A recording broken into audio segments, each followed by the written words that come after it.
ஆதன் news நேயர்களுக்கு வணக்கம். நான் உதயாஸ்ரீ. தலைப்புச் செய்திகளை காணலாம்.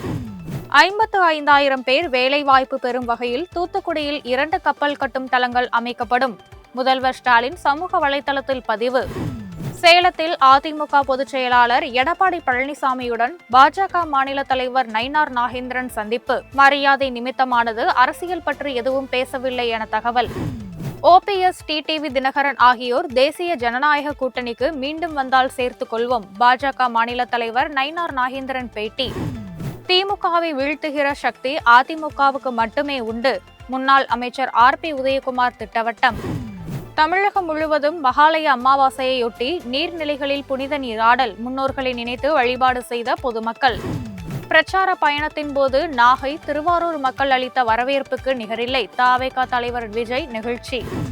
சினிமா கவர்ச்சியால் தாவேகா தலைவர் விஜய்க்கு கூட்டம் கூடுகிறது. VCK MLA ஆலூர் ஷானவாஸ் கருத்து.